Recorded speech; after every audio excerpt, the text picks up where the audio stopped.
Osa? Hey, smile wants you. My name no be Osa. My name na Osas. Osas. Ele hediche n'ihe kpọrọ na ke. Oh! Hey! Automo nyara. Ndị gara ga ha ka elere ga anya ma ga oge. Osa wụ maka otu onye. Osas ya wụ otu ịma na ịnụ gba ewi igwe mmanụ. Ya public of igwe mmanụ ha were s ga jụọ ndị gara ga ihe ka agụ na ha. Anyways, ọ wụ dị ihe mere m jiri kpọwa gị. M jiri kpọwa gị ugbu a. Wait. If na toast you want to toast me, I not go agree. You dey hear me? So talk reasonable talk. Let me toast stage. Mụ toast loi.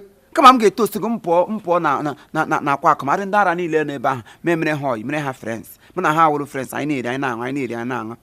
Ma bi mego onye ara agazụzụrụ biko. Hapụ okwu toast. Ama m na ihe iji adị ya na-echetara m sa agụkwe toast ga-etoast. Na go onye a ga-etoast mba ga na convent ga shie sister ga shie father. Well, ihe awụ dị ihe m jiri kpọwa gị anyways. Ile m anya n'ihu ị ga-ama na ihu m dị very bright. Ya wụ na obi arị dị m mma. Ezinu m dị very very bright. Iwe na-egbu m n'ime obi. Na-ele ezinu m arị bright. Ya otu o shari bright n'ihu, ọ otu o shari n'ime obi. Ya wụ adị m bitter n'obi. Obi m dị very bitter.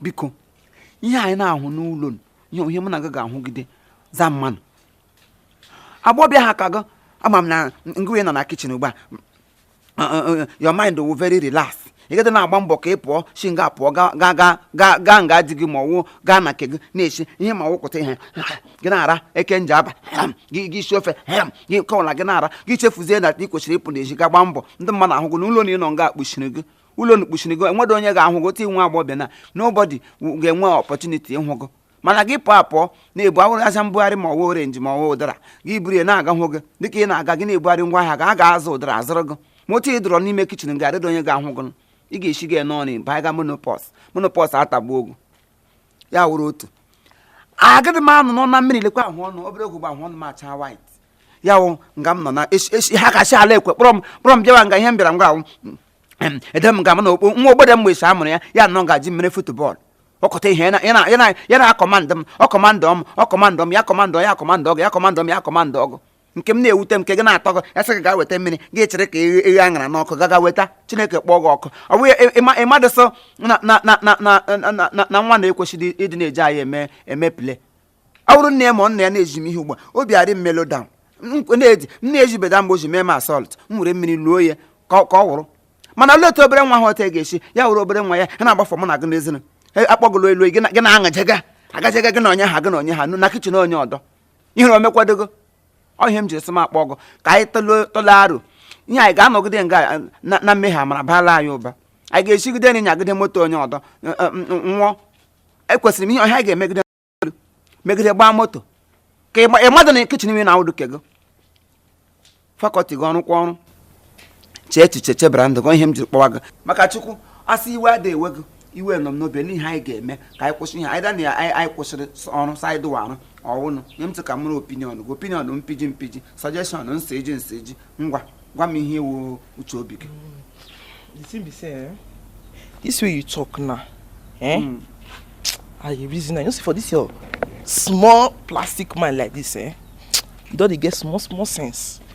But me no come be like say I want to deceive you, as in I feel tell you now say, oh yeah, run today, tomorrow I run. I not trust myself. I feel not go. You understand? But even as you talk all this, so what make you feel say now everything you talk now I want even hear? I go choose the one I want think for inside. You understand? So if I don't reason now, come think can. Because myself I'm not happy at all. The way these people they insult me, they use English, all those foreign English. They won't kill me for this house. I not too like am, but the thing be say, I go think. If I don't think, I'll give you feedback. You hear that one? Feedback. So make I go inside. If I don't reason I finish, I'll call you. I'll call tell you what I think. You understand? What I put for fire for the bomb, I go check am. Good boy. My guy, go see. Hey.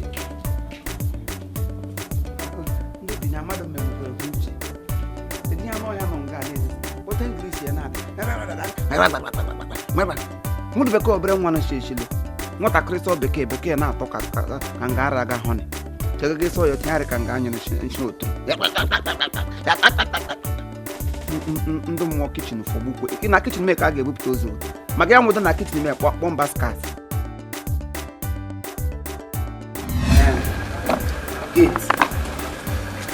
Gate. I hear you. Ihe m ji kpọwa gị awụdo maka na o nwere ihe ọdọwụ. Ọ bụ otu unu si nọrọ nga nọ n'ime kọmpansị. Onye ọbụla nọrọ nga Mary Nas. Enwedo onye ọ na-adị ọsịsọ ime ihe. Ka unu chefu na nwe white n'unu yi. Unu che na ọ n'eluigwe ka ọnụnụ. Chefuo na white ebe white nọ n'elu ala ya wụ black. Na black nọ wụ ọkụ mmụọ elu ya wụ eluigwe. Unu yiricha white na ọga nga feel o relax. Ke ha nọ na kitchen si ya na ngwa eshi na-eshigbu onwe. Emelu ọkwụrụ n'ụkwụ bịawa. Oke ibiri ekwukwu ụkwụ. Amebo. Wetin na dey talk? Wetin na dey talk? Ihe m na-ekwu ma ga-abịa. Ekele dịrị Chineke na ị pụtara. Ọ gbasara maka ọrụ anyị nọ nga arụ. Ihe ọwụ ihe anyị ga-arụgide nga za mmanụ. Lede agbọbịa ha ka gị, lede oke ebiri oke na-eme nwoke ha ka m, lede anụ ọhịa nke akpọrọ onwe ụmụazị. Anyị nọ nga arụ ọrụ no samari. Ihe awa nwa anọ anyị bịara nga 1 2 3 4 anyị nọ n'ọrụ akpọrọ nwatakịrị n'ụlọ nga anyị nọgala ọnụ no samari. Enwere onye akwụrụ ụgwọ. Ele afọ ole ka anyị ga-arụgide ihe ọrụ ya pụtaza mmanụ. Onye m jiri kpọwa unu ga-asị ka anyị tii gị ọnụ mụrụta ga-esi eme. Echọrọ m ịnụ n'ego ka m sendị ala ndị nga anyị ha jiri eni. Wetin you cut talk? Ewe ihe m kwuru. Ewe m okwu. Okay. Now, una say because they not pay us, mo do protest as in rag day, riots. So now the way we go to do and be saying, me now go seize the pikin, carry am come out, put for inside motor. Shey you dey hear me so? Put for inside motor, you drive am, una go lost. Now you dey for gate, no open gate for anybody o. Me now go run, you understand? Go be like say we kidnap the pikin, we call a call. Mona bring ransom, mona bring like how much? Like 2 million. I collect 1 million, I collect 500k. You understand? We'll do it like that. So I don't think I don't see. Abi? Gate. Amado mi nwere ike ịgbapụtụ ebe a manụ. Gaga nwaanyị a na-enye ya ọgwụ. Si ya weta ọgwụ ya na ọgwụ ya agwụla maka ihe na-ebido. I hear that one. I just hear. I hear that one. Not cost me, oh. No, you cost me. Now, say more do protest, oh. More do protest. I can't say see what you go do. Now, cause they talk another thing. The thing be say, as I did like this, I don't sound they hungry. It should be the same. You look me where you don't sound they hungry. At the kitchen, I mean they cook, I mean they serve una. So if now one go, mona go, and no one go anywhere. If now ever go sell the food go the belly for me, I shop your, I shop my own. And then they go anywhere, my man not there. Una bye bye. My food is wrong.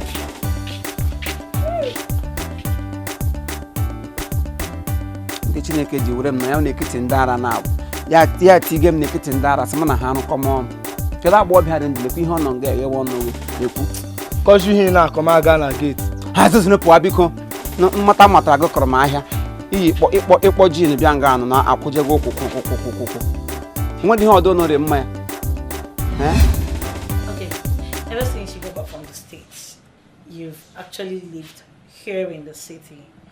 At least you've met different folks from different lives, and I believe you've come to understand their way of life in Nigeria. It's for you to learn the custom, the culture, and tradition of your people. And you can't get that by staying here in the city. Why I'm saying this is, you need to go to the village. So you go and stay with granny, school there, and catch up with them. How will I school there? I can't school there. Why not? I can't go to the village. How will I cope there? You cope. Besides, people cope. Listen, you're actually here to learn your people's way of life. And when you get there, you will cope.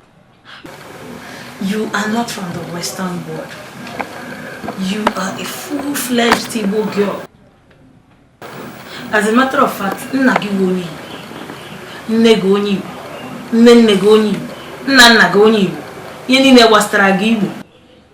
anything of Igbo. I'm not Igbo. Village. You will go to the village so that you will cope with your parents. What about Sass?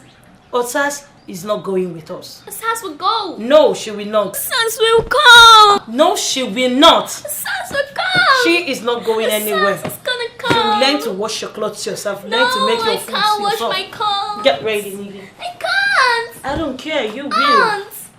I can't wash my clothes. How am I gonna cook? I'll wash my clothes with the sand. What does grandma look like? I don't know. Grandfather. I can't cook! Oh, I can't cook! I can't cook!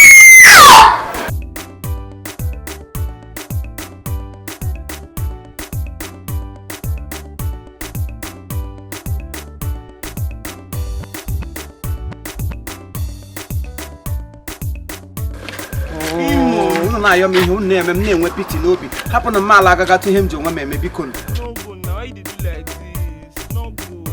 So you the nature. Shut up, you never go open gate for I ask a nonsense question. I'll give you 2 minutes for next. I am potro ma beta. Beta nam tan de jin tan mo. Ne ga trawan biko. Ohunu ola kam no n'eli na. Ime no wo ola kam no n'eli. Oro mo ola ala chana mi ati gara ka ko ze tu jira. Na be ono ma ko no tu mi mani ntari. Mo enwere m. Maka ga ba mo. Apa na oge lo her ka to echu. Shut up, P. Shut up. Now you open gate for her. Him chore la na ka m ga che him jin di me. Mo kwara me no nga. Ano chana. So di shini. Wala. Shut up, see. I love you to the bed and they do one and start getting. Have a rescue down. See, I'll let you. I don't want to give you food for night. Onye nkuzi anyị. Ele otu no dị biko. Anyị dịkwa mma o. Gị na ụmụ akwụkwọ gị. Ụmụazị a. Ịchịkọta ụmụazị adịkwa mfe. Ọ dịghị mfe cha cha cha. Isi ike karịrị. Mana o nwere n'otu nwa akwụkwọ macha n'ezigbo ife. Nne nwa ọ dị nnọọ bụ n'ọnwa. Mana ifu nwa ntụntụ mmadụ na ụmụ akwụkwọ rie nne. Nnegide nwa ọ dị m ka ọ bụ nnọọ mụnwa bife mụrụ ya. Ọ ga-amụtakwa n'ụdị ka Chukwu ga-emecha mere gị ilu ọ dị mụtazie ndị ka ga-aka ndị ahụ mma. Ekpere anyị o. Chukwu ga-eme ya. Dịkwa ka ekwentị ahụ. Hello? Karo nwa m. Arị m mma nwa m, arị m mma. Ọ lọtala? N'obodo anyị a? Hey! Chineke imenụ. Unu na-alọta ugbu a?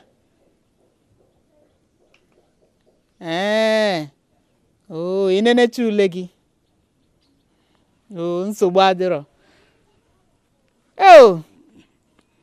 Ngwanụ mgbe unu lọtara. Chineke imeela. Mama Karo, ka anyị bụkwa nka. Nwa m n'obodo oyibo. Nna ahụbeghị anya kemgbe afọ 5. Chineke akpọlatara m ya. Ya bụ n'ezigbo ihe bata. Imetụ ịgata ịlọghachite. Nne ndị obodo oyibo. Nne ndị obodo oyibo. Mama Okezie. Okezie ka mma.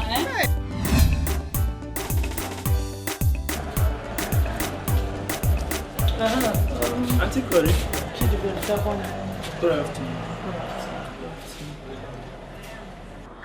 Kwa ni ese ka nkwu.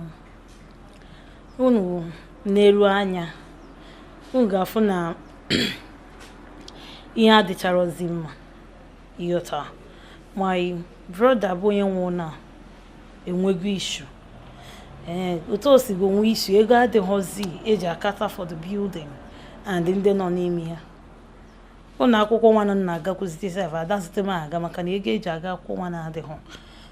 Inedo obere nwa anyị ego adịkwa. Ya mere echego m ya chi irucha azụ si mba n'oge aka m maka mkpọnarị ya nne m ebe nne m ka dị ndụ nna m ka dị ndụ ka ọ na-aka o je soro ha nọrọ onwe ihe ọ hụrụ rie kama ọ gaa na ebe agụrụ wee gbuo ya n'otu o si na-adị ya ga njisi ka m wee kpọọ unu n'unu ga-abịa ka unu na-abụ na anyị arụsigo onwe otu esi wee jide unu ụgwọ m ga-agbanye chọta ego ka e wee kwụọ unu ụgwọ ka unu na mgbe ọbụla ife mesisikwa wee dị mma unu anataba. Auntie Corey, that one go hard though. How you say make we dey go? No, this house when I did, now you be like marriage, na for better for us. Me, I don't know where I want go. How you say me dey go? Where you say me I go? Ma dey go Benin. I no fit go Benin o. I want follow you go that village. I hear you talk. You say you want go village. I go follow you go that village. Ma go know that visit my mama for there. My mama people for Benin. They so far me. I no fit go back Benin. Me, I no fit leave you. No. Because what you can do because you're caring about them. No.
Mommy!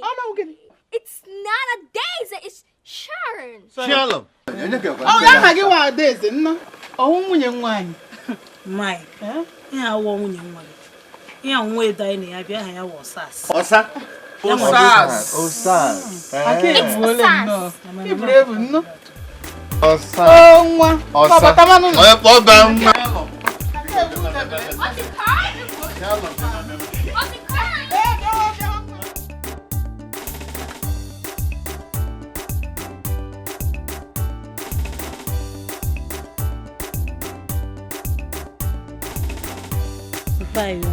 Karunga. It's okay, Zemre again because.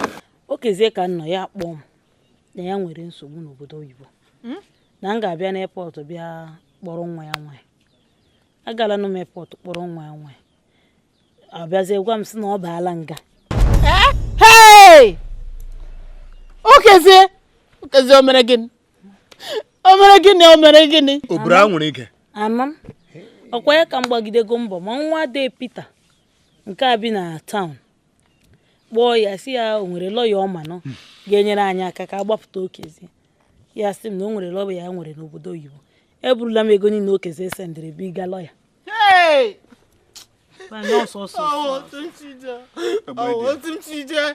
Okezie nwa m. Ma ị ga-emekwa nwa n'ihe a, o nwekwa ihe mere nwa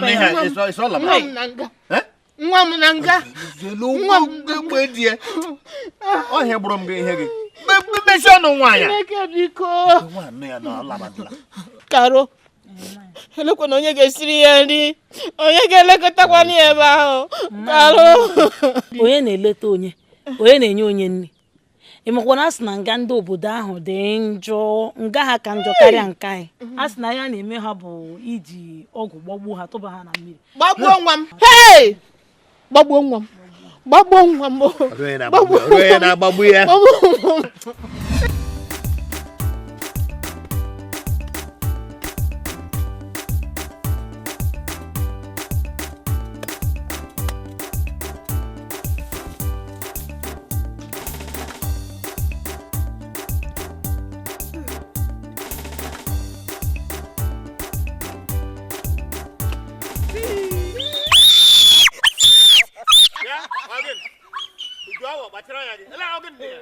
Uduawo. Ele makwasi here one.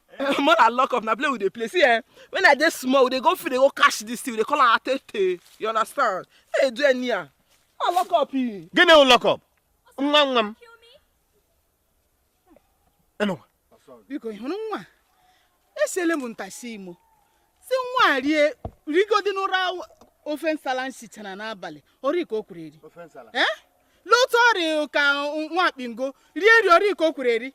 Ihe anyị kọgụ ugbu na awụ ihe a ga-eji emete garị. Mbụọ ya meji yete garị. Gị rie garị fụchiri ahụ. Granny! Nwa m. I want to eat chips and ketchup, a little mayonnaise, and crispy chicken. Sharon. Chicken. Chicken. Hey. Uduawo osi gini no. Mayonnaise, crispy chicken, mayonnaise. Tell them you wash up. Osas! No, they shot many for side bush. Here is so hot. I can't even cope. I can't even breathe. Just air condition. Ogbeni, now for side bush your papa and your mama dey follow the stage there. They hear me. Granny, you know what? I'm out of here. Sharon.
Shalom! Hey! Shalom! Okay, ga-adọpụtakwa nọ. Ọ ga-adọpụtakwa nọ nna ya ọkwụ na. Shalom! Hey! Afọ adopsia. Iko, elebe nwa m. Izoezi. Itugamele nwa m. Iko kwalikwa ka m na-egbuwa gị shi. I pray knock na. Maybe knock on the first bush. Jekwa tije chọwara m. Imakwa ya. Gakwa ka chọba m. Tije chọwara m nwa m ga.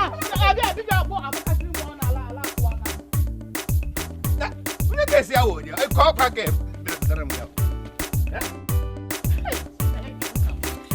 Wale mu ya un pro temu. Ade.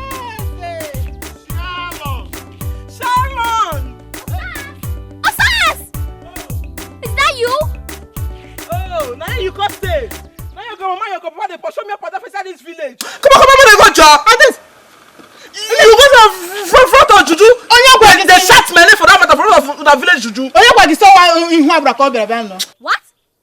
You mean the ghosts and spirits live here? You know before come on, they go job. I'm stuck! Come and get me here! Hey! Wait. Muna carry my pikin, me I don't go out.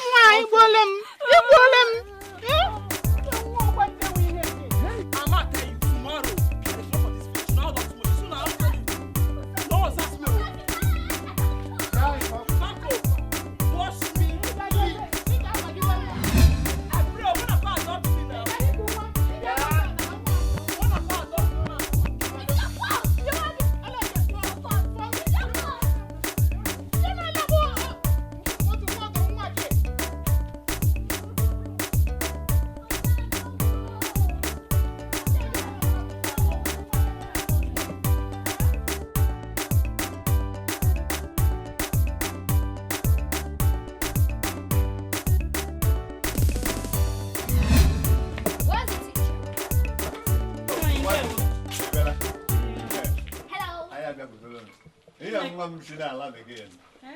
Shalom. Point of correction. Sharon.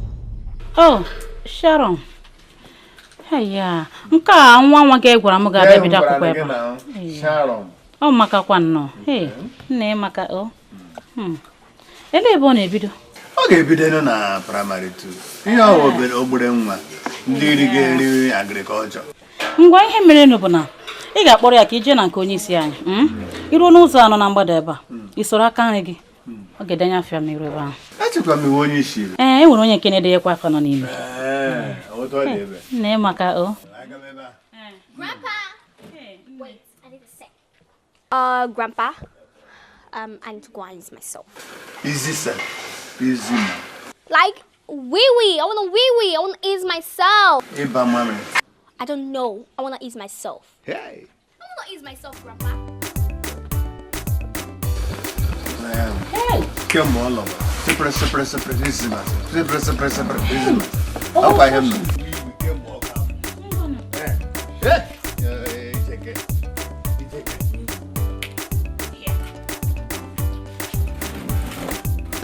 Ele bem no panique, não me vai achar que Mama negra again you can walk half. Grandpa, what was that? I don't know. Grandpa, I can't school in this school. How will I cope? Just look at all these Asian village schools. I can't school here. They don't have facilities, no eatery, not even an ice cream shop. I don't even see light here. Sharon, nna gị bịa bịa kpọrọ gị. Ọ na-adọ m ibi. Efele m ka. Ama gwa okezie ya bịa kpọrọ gị. Grandpa, you expect me to wear those low-cost uniforms? Huh? I can't school in these schools. I can't even cope. How will I cope in this kind of schools? Just look at the teachers dressing like a villager. Grandpa, you know what? I'm out of here. Ama gwa nna gị ya bịa kpọrọ gị. Hell, Sharon ke ya kpọgala ya. Ọ ga-adọbi m ibi. Hell.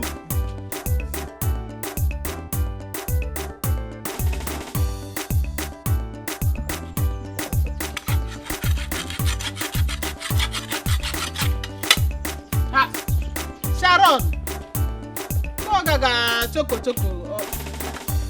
No. Ọrịkwa mma. Agba dị eke mmiri ma biko. Mmiri. Ọrịkwa na mma. Chere. Ije unu gara. Edebekwara aha nwa na akwụkwọ biko. Edere ahịa m na-ego. Kemgbe taa kemgbe echi. M kpọrọ Sharon kosi azaga gịnị. Gaga itinye na akwụkwọ. Ya sị m ya na nke ba mmamịrị. Kemgbe baga mmamịrị ruo na. Ọ bachabe mmamịrị. Ka otu o si dọnwụrụ gafe. Biko elekaro. Kpọọ na ọ na-adọ m ibi. Biko. Owo tọ nwoke. Ele na ebe ịchọje karo nwa gị nwaanyị. Ebe ka ịchọje. Were na ekwentị kpọọ ya, anyị ma ya ebe ọ nọ ya lọta bịbịa kpọrọ nwa. Anyị zuru ike. Kpọọ na yo ọ na-adọ m ibi. Biko, nye mmiri m aṅụ.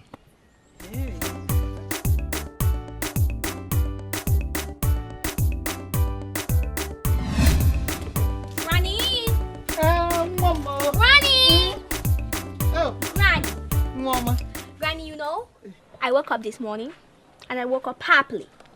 And I'm starving. I want to try your food today. Hey, mama. I don't know, but I'm starving. I'm hungry. I want to eat. Full. Is it Chirindi? Of course. Chirindi? Yes. Irindi? Hey! Okay. Today, Mom, you get in him time. I want to try it. Ngwa, jeme, chenga. Oti, huna ekwe no nga, jeme, jedu. Nga. Eh. Ga no do. Okay. Oh, yes, ni mo fo okuru, I ga eri je ya ma tru. Oh. Mama. Aki awu na po. Me su play ke. Ke wa po na ni di mu ke. Ko no bia ri eke. So treto. Ko gene. N'obodo nna gị sigiri keje ebe emetukwuru. Come, I don't understand. Just say it in the way that I will understand. Eke nna m ụmụaka abịarịla mmadụ ụwa rikeje ekwe nne gị adagbuo. Wait. Okay, as in rikeje. Okay.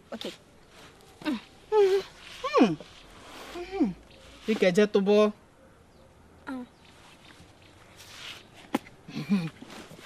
No.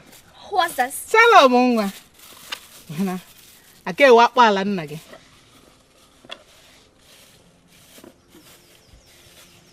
Kele wi igbe. Ake. Ke shiri ke. Me wosha ya mkpụrụ. Arenga mkpụrụ agbagbuo gị nwa m. Ịhụ ake. Mfogbuchana gị ugbu. Yare mma. Lekwe. Ịhụ gị were ya gị hie onye n'aka kpụọ ya suru n'ofe esiga m ofe ọkwụrụ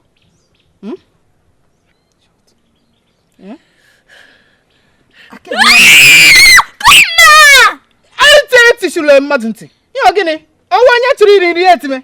Grandma, what is this? Ihe akpụ nna gị riri mụta gị. What is this? Grandma! You didn't wash your hands. You didn't sterilize it. You didn't sanitize your hands before you put your hands on that thing of yours. Yeah, Mama, oh, we are ready. I said you really are to me. Eh? Grandma! Asas! Gwando, Chiri? Asas!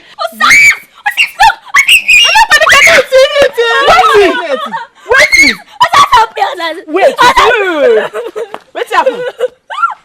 Mommy, how are you? You are very provoking, not to. Eh? Let's make it. Above frog, now I believe Grandma is a mother. Just look. Grandma, Devon, wash your hands. She did not sterilize it. Wait, Master. Mama, what's happening? Wait, before you do this thing, the mama the mama so you wash your hand. Did you sterilize your hands? Did you sanitize your hands? You want to kill this pikin for this village, Abi? Carry your hand, the mama, you never even wash your hand. The mama, the akpu, you want to get, you know say this pikin or you bought pikin? You don't want to kill her. If you kill her, you know. Now your girl pikin no, nothing concern me. If she up for there, but me I don't move. Man, I know your day.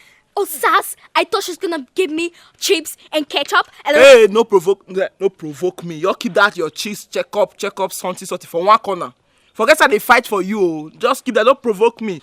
More enters man go find. If na custard me, you drink. And spoon, just yeah. Just to put it. You got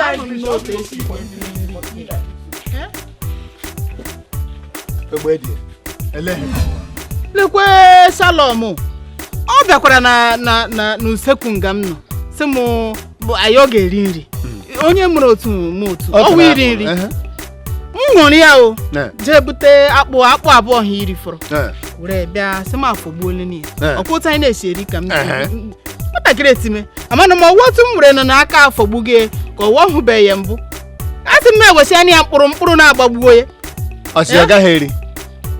Ọsị agaghị eti mam ya na mgbadi ibi dara ọwụ uru nye dinta Biko ga nye mo fe meji ko tara. No kere mmanya. No be kwem ne. Nye mo fe ma ko tara. Owo fo kru kan shige. Gama wete biko.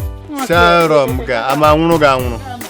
Agwala mi akporo ne ama ga nwuru mu isi ore. Sharon.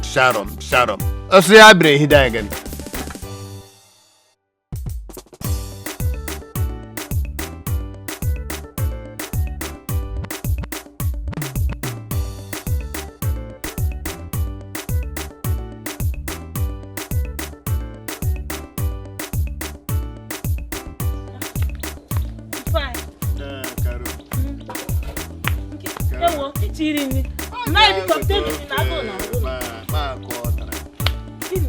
Sharon no say ebuge na afọ ga akpụ. Sine ogbe die we do fe meje ko. Ko nwanne gị nwaanyị. Na iche ihe anyị na atụrụ no ngwa nwa. Ne mkpụrụ aka iri no be kwem ne. Nigga. Oh, Auntie Carl! Just look at Auntie Carl! Poison! Boy, goodness. Poison! Oh, slow. What do you mean? It's food. No. Grandpa, don't eat that! Grandpa, don't eat it! Auntie Carl! What happened? Grandma wanted to kill me today with this! Mai, can you cause it water? Karo kwa ihe aka iriri. Pụwa ihe anyị pụwara. Me wuru otu akpụ si ama afọgbuo ne mgbe ọ si ya agụrụ ọgụgụ ya. Anụkwa m nga na afọgburu ya akpụ. Si m ewepụcha anụ mkpụrụ ka ọ hapụ ịgbagbu ya. Foga akpụ nwatakịrị na-eti kemgbe ụtụtụ eti ruo kweta ọ ka na-eti. Here. Just calm down. It's not gonna hurt. Okay? Count 1. 1, 2. 2. Open your mouth. Like close your eyes. Close your eyes. Am I dead? Huh? Am I dead? You say? Am I dead? No, you're breathing. Take 5. Take 10. Those enough there. Karo, kutere ya mmiri o, nwa m bịa ṅụọ mmiri o. Nwa ma ihe.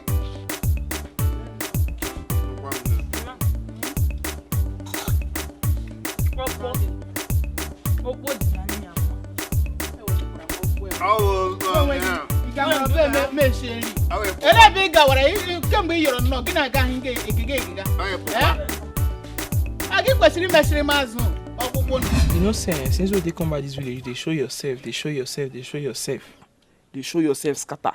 They tell you, say, do this one, you not do that one, you not do. Even to eat safe, na problem. The other day we'll go farm, you get my run, come out, Moko defend you up and down. If you like, no help your grandmama, no help your grandpa, no help them, yeah? If it's maybe me and you go there forever, very soon I go leave you go. But Sas, you know I can't use that type of thing. You're using just such a fire with a stove. You know I can't do that. You go learn now. Because even when we do the city, you enter that kitchen, you know the way they cook, they can't give you. Yes, I know, but it's not what you're using here. You first time with firewood now. You ain't smoke enter your eye, enter your ear, you know how far. You know now where you from be this. Not cause they form jando for here. I tell you, not cause they form jando for here. Because very soon I go ball leave you and I know there to do everything for you. Me, I get my own life to live. I'll move. You going? Yes, now. Sas, don't go now. How can you leave me here? How will I cope? Now you want to pay me? Auntie Corey, where carry all of us will come here. Where are they? She's left. Okay, because she's tired for you. You want me to stay? Now. You want me to stay? They speak like my English. If I tell you my guy, you will tell me say my guy. Where? Oh yeah, now my guy. My guy, where? Talk on. Okay. My guy. Wait. My guy, where?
what you guys are doing? Can you just answer me? answer me? I want to what he now. So, what you want to Okay. Can I try that? I'm gonna try it. Like, I wanna do that. Okay. I'll take me Okwu. Oh, shut your ear. Can I try yours? Just give me, let me just. Mama!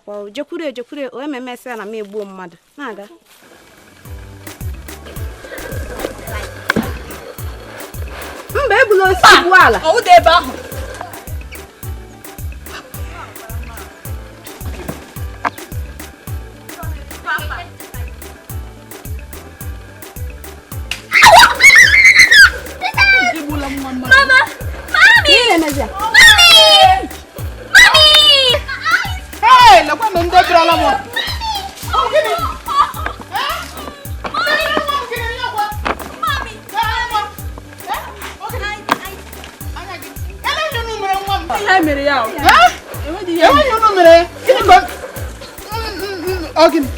just want to try that song you were doing like that. Listen, girl. Oh, didn't give it a song. I'm Ugbo. Iya ugbo nnegi. Eti hum give ya small am enye ha ego. Give anu mpama give. Mommy. Nendo. Ke ihe ke bra.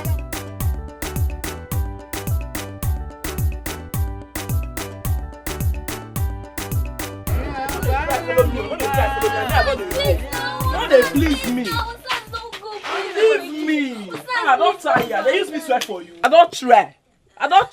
No, I follow you from city, come here. Because they carry you up and they jog, they follow you for a side bush. I don't try. Yeah, not a cry. Who's going to take care of me? Your grandma not do. Who want to take care of you? Who take care of me? Please don't go now.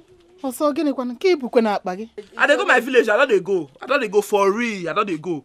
They come me for phone. So husband don't show. So I got to go marry. You this is not your grand pikin abi. Me I want to give my mama grand pikin too. So please now don't go. Who's going to take care of me? Your grandmama day. Your grandpapa day. They'll take care of you. They please me. I beg. They please me. Please now. Osaka biko.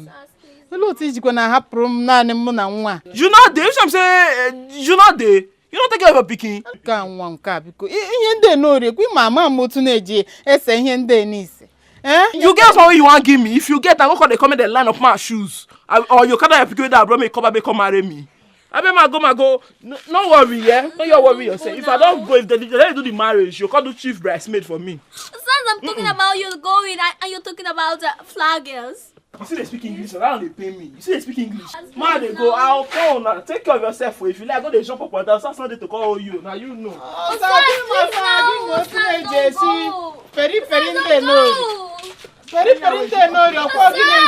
Elonye gesi kwenu nwa mi ende no kwenu. Osa please. Hey. Osa ka nwa mbiko kwenu. Owugodo nwa abo ga anotoro no na anyi biko nwa m. Hey. Granny. Granny, your sass has left. Just left. Akwi muteli apo. Nyo mesi mere no ga apo iga na eri. Nsi ofe sarata, nsi eke one next. Nsi olugbo. Igeri ọ ga-arịcha mma ihe ka ọ gịnị dị ma nwa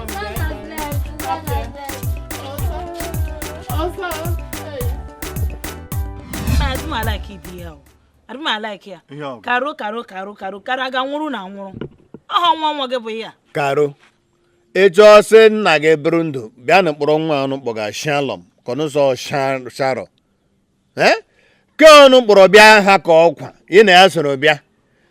Sasa kisowa ọsa agarigide n'ala ọsa ga-agafu n'ụkwụ kpọrọ na ya ọ na-eme mmụọ nwa ga-adọ m ibi ka ebe m ga-akpọga Sharon kpọga ya adanne gị aga m akpọga ya na nke adanne m maka gịnị mkpọga ya na nke adanne m ọ ga-anọta maka gịnị ya ụmụ adanne m kpọ ụmụ ya bịa n'ụlọ anyị Sharon ekwe na ụmụ adanne m na-anọta otu a ka ha lụgidere ọgụ tiri adanne m eburu akpa kpọrọ ụmụ ya laa so mkpọrọ ya ugbu a kpọgara ụmụada nne m agadi achị iji anya hụ Sharon cha ezigbo na agha ka oke mpa ya makwa m so n'ebe a ga-akpọpụ nwa m nwụkwa na biko mpa ya ana m ikwu ị ga-agwa m ọ bụrụ na kara alụgo diketa biri n'obodo ibe gasị mbịa kparịba Sharon ọha nwa gị manzi ya ya aga m n'ebe biko kpọpụnụ nwa o gbuo m biko ama m ihe ọnụ mega mpai ihe menu bụ na m ga-akpọ Aunty Chinasa na fon kpọọ jụọ ya ma di ya ọ ga-ekwenụ ka Sharon bịa soro ha bi ịma na di ya wụ onye uwe ojii gbam dam na-egba m naanị kpọga na ebe ahụ ya mee ha atọ gaa na nga isi ajụọ ya oyi mezuru ike soro ibe m ṅụrụ mmụ isi orie ama nwụrụ na nwụrụ shalom ma ka iko ọkwa ọsa kpọrọ na ha abụghị agama mmiri ogbo eji kurugwe n'ume ndụ